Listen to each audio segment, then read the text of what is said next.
Election day is right around the corner, but I feel like we've heard more about pneumonia and building walls this election season than we have about K-12. Right, but it's not like the candidates haven't said anything about it, right? Like, what's up with Hillary Clinton and education?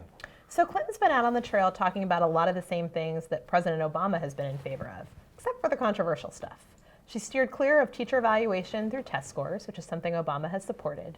But she did go before both teachers' unions and talk about how we need to fix up crumbling schools and invest in teacher training and pay teachers more. Oh, well, I bet the union members were happy to hear that. Oh, they were. They were cheering the whole time, right up until she mentioned charter schools. That they booed. Oh, they booed. Well, what did Clinton say about charters? So she basically said that charter schools need to be held to the same standards as other public schools, and that the best charters and the best public schools can learn from each other. But she did say she supports charters. I see. So where else do Clinton and Obama agree about education? So they agree on a lot of things. Clinton wants to put more broadband into schools. She has a computer science initiative, which is something that Obama has talked about too.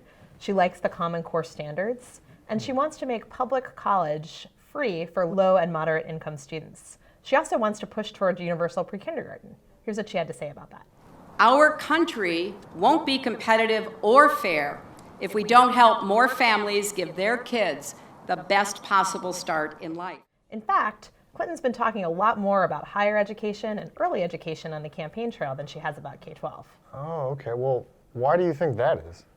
So some people say it's because we just passed this big K-12 law, the Every Student Succeeds Act. So that's done, but there's still more to do on early education and higher education.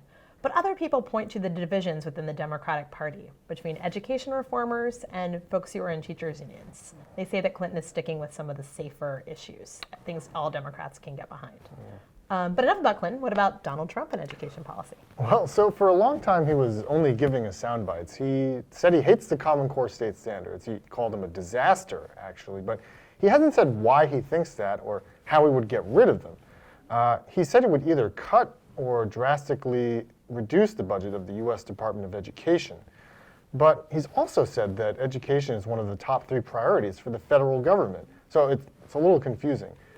He said he loves local school boards, and he has said that federally mandated gun-free school zones are bait for sickos. I don't think Hillary Clinton agrees with, well, pretty much any of that. No. But Donald Trump is a businessman, right? So what has he said about the return we're getting for our investment in public education? He has said, in essence, that America spends a lot of money on schools in exchange for students getting pretty lousy scores on international tests. Well, does he have like a big idea to improve the situation? Yeah, so his big idea is a $20 billion federal school choice program that would allow 11 million poor kids access to private, magnet, and charter schools. Here's what he had to say about that.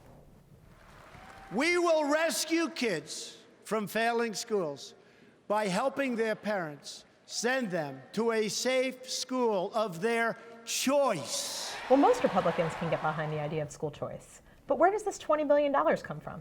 He has said that he would use existing federal dollars to pay for it, and he wants states to chip in a lot of money too, but we don't have a ton of details about his plan at this point.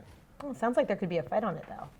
I've heard his early childhood plan is controversial too. Can you talk about that? Yes, so Trump wants to create a new tax credit for child care costs, 6 weeks of guaranteed maternity leave, and a new savings account for child care costs. But critics have said that, for the most part, his plan helps wealthy people and not lower-income folks who actually need help paying for childcare. So the candidates really have been talking somewhat about education. I wonder how much more we'll hear about it, though, before Election Day. Well, we will be watching closely.